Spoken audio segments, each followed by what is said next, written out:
Hello guys, nizere ko mumeze neza, nanjye meze neza ndashima Imana. Niba utarakora subscribe iki nicyo gihe cyo gukora subscribe. Kandi niba uri mushyashya njyewe nitwa Faustine, njyewe munyamakuru wa The Image. Niba kandi uri umusangwa urakoze cyane kugaruka kuri The Image, dukunda abagaruka. Tugiye kuganira ku buryo bwiza warwanya ubukene. Uburyo bwiza warwanya ubukene ukiteza imbere. Mu by'ukuri turabikeneye nk'abanyarwanda, dukeneye kuva muri ku rwego rumwe tujya ku rundi rwego mu iterambere. Ntabwo rero wabikora overnight cyangwa umunsi umwe ngo birare bikunze, bigusaba gukora cyane. Ikintu cya mbere ukwiriye kugira ni ukugira umushinga. Hari abantu babaho badafite umushinga, akavuga ati ubundi nagira umushinga nta mafaranga afite. Ntabwo amafaranga, ntabwo igishoro kibanziriza umushinga. Urabanza ukagira umushinga, hanyuma ukawunonosora neza, amahirwe akazaza asanga witeguye. Amahirwe ndavuga igishoro. Aho cyava cyose kikazaza gisanga witeguye ku buryo uhita utangira. So rero niba watekerezaga yuko kugira amafaranga ari cyo cy'ingenzi, ntabwo ari byo. Icya kabiri cyakugira umukire kikagukura mu bukene no guhindura imyumvire ku bijyanye n'amafaranga. Icyo cyo sinabura kukivuga. Abantu batekereza yuko amafaranga ari amabyi ya Satani. Hari abantu bajya bavuga ngo muzanyereke aho yituma nanjye njye kwiyorera, biraruta. Amafaranga ni amabyi ya Satani, ngo abakire ni abagome, ngo abakire si abantu, turabivuga twese ariko ntabwo ari byo. Ntabwo ari byo. Impamvu ngo abakire ngo bakunda amafaranga, n'ubundi impamvu uri umukene no kudakunda amafaranga. Amafaranga ni ikintu gikunda urukundo, gikunda ugikuyakuye, ugihendahende, ugiye kugikura mu mufuka, ujye uvuga uti sheri buse nkurekure, ntabwo nakurekura we, ukumva uracyayakunze, ukumva wayaholdinga.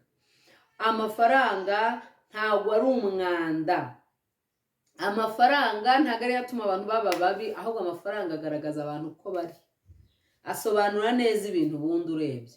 Uko umuntu utaruzi umumenya neza iyo abonye amafaranga. So rero guhindura imyumvire ku kijyanye n'amafaranga, ukamenya ko gukunda amafaranga ari iby'ingenzi, aho ngaho bizaguha umwitangirizwa wo kumenya yuko agafaranga gakeya n'agafaranga kanini byose bifite agaciro kangana. Amafaranga 100 nimba uyareba ukabona nta kintu yamara, cyane cyane abagabo nibo bagira iyo ngeso, abagore bakunda amafaranga. Ariko mu by'ukuri ubundi umenya agaciro k'igiceri cy'ijana, wowe ushobora kwicara ukareba uti muri activite zanjye ndi gukora muri kano kanya nta kintu igiceri cy'ijana cyamara. Ariko nureba mu rugo iwawe urasanga igiceri cy'ijana mutarya igitunguru kidahari, ugasanga igiceri cy'ijana mushobora no kuburara kandi mufite amakara, mufite ibyo kurya byose, mwabuze ikibiriti. Mwabuze ikibiriti cya 50. Ibiriti bibiri bigura 100. Niba utari unabizi ubimenye. Bibiri bicana icyumweru iyo mutabyangije, cyangwa bikanakirenza. So rero mushobora kuburara mufite ibintu byose, mwabuze ahantu mukura umuriro, mudafite aho murahura cyangwa mutari bijye no gutinyuka kurahura, mugaba mukeneye ikibiriti cyanyu mwiguriye ku mafaranga yanyu, kubera ko nta jana mufite mukaribura. Ntuzigere utekereza rero ko ijana nta kintu rimaze n'umunsi umwe. Nta muntu wageze ku miliyoni 100 atahereye ku giceri cy'ijana, ntawe ndabona. Iyo ugiye kubaruhera kuri rimwe ukageza ku 1000, ukageza kuri miliyoni. Nta muntu nzuhera ngo nuko ngo 10, ngo ibihumbi 10, ngo ibihumbi 100, ngo ugende usimbagurika. Oya, uhera kuri 0. Ikindi kintu ugomba kumenya, udafite igiceri cy'ijana ntabwo baguha umuti. Udafite igiceri cy'ijana hari ibiryo utabona. Udafite igiceri cy'ijana hari alimentation utahahiramo. Udafite igiceri cy'ifaranga rimwe uretse cy'ijana. So rero mureke duhindure imyumvire ku bijyanye n'amafaranga, tumenye guha agaciro amafaranga. Tumenye guha agaciro amafaranga. Niba uri n'umugenzi, umuntu ugutwara ntakakubwire ngo usi ijana twaripfa. Mwaripfa ko yanze kurikurekera. Nuko azi agaciro karyo. Ikindi cya kabiri ni ugutangira akantu gatoya naho waba ufite umushinga munini. Ntuzatekereze ko niba ufite umushinga wa miliyoni 20, igihe cyose udafite miliyoni 20 utatangira business, cyangwa utatangira gukora, cyangwa utatangira gutangira umushinga wawe. Niba umushinga wawe ukeneye miliyoni 20, ariko ukaba ushobora gutangira kugura, tuvuge wenda nk'urugero, ukeneye gushinga kenkayori ya miliyoni 20, ariko ntazo ufite, ariko ufite miliyoni 3 cyangwa 5, ushobora gutangira agakinjiro, ugahera mu gakinjiro. igihe uzajya kujya kuri wa mushinga w'uruganda rwawe uzaba waramaze kumenyera n'akazi. So gutangira gakeya gakeya rero nibyo bintu by'ingenzi. Ikindi, nimba watangiranye karite, ukomeze karite yawe, ukomeze umwimerere wawe. Hari abantu bagira defo, abantu benshi bagira defo ariho usanga abantu benshi basubira inyuma, ugasanga yatangiye bizinesi, ugasanga yatangiye ibintu, wenda abantu bakamukundira customer care, wenda abantu bakamukundira specialite, wenda abantu bakamukundira location, wenda bakamukundira ibintu bitandukanye, bigatuma bigukururira abakiriya. Icyo kintu nimba ugifite kigumeho, ukigumeho. Ntuzabone waratangiranye abakiriya 5 ngo numara kugira abakiriya 300 ngo uvuge uti giving up. Reka business buriya zigira stages.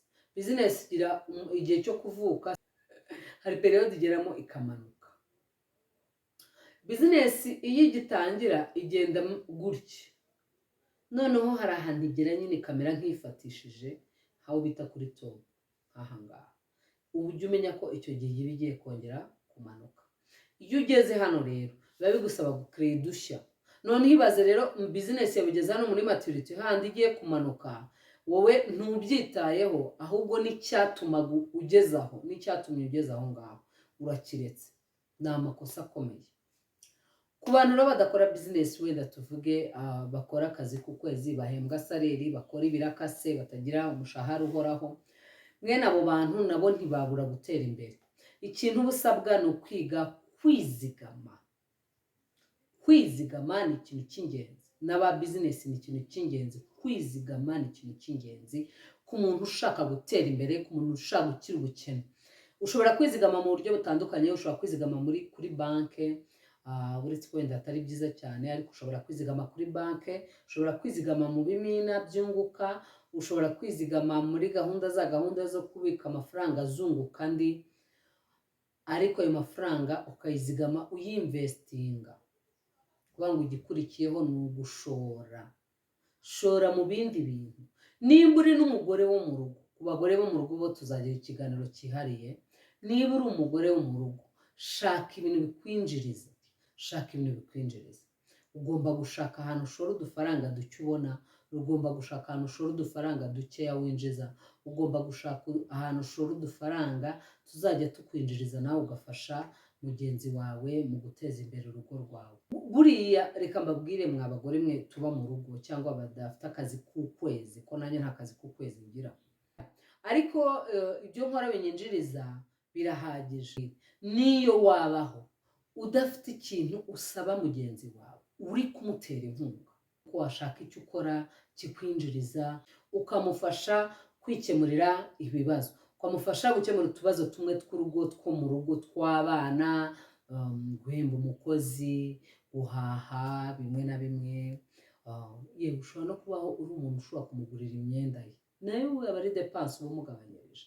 Kuvuga ngo nimba afite proje ze, nawe ukaza wongeraho iza depanse, nta kintu uba umufashije uretse kumwongerera guhangayika. Ariko iyo ubasha kumwereka ko ari ibyo ubasha gukemura, amenya yuko afite support behind. Ikindi nababwira ni uko gushora mu bintu byinshi. Uvuga ngo ugomba kuba ufite streams of income, multiple streams of income. Uvuga ngo uba ufite ahantu henshi ho gukura hakwinjiriza. Nimba wenda ufite ahantu hakwinjiriza 10,000 ku munsi, ukaba ufite ahandi hakwinjiriza 50,000 ku kwezi, ukaba ufite ahandi hakwinjiriza 200,000, ukaba ufite ikindi ukora wenda bitewe na serivisi wabaranze, ukaba ushobora kwinjiza 5 wideprashije, ukaba ushobora kwinjiza 20. Ayo ni amafaranga iyo ubaze neza ku kwezi ushobora gusanga ari amafaranga menshi, kandi mu by'ukuri utanideprashije. Ni ukuvuga ngo kwicara mu rugo, ubwo ndacyagaruka ku bagore, kwicara mu rugo ntago ari ukuvuga kubaho udakora, kubaho utinjiza. Ushobora kwicara mu rugo winjiza n'amafaranga menshi kuruta y'abantu bakorera muri ofisi. So rero icyo nicyo nashaka kubabwira, uburyo warwanya ubukene udafite igishoro kinini, uburyo warwanya ubukene udafite amafaranga yo gukora, udafite akazi k'ukwezi, ariko ukaba ufite ukuntu witeza imbere.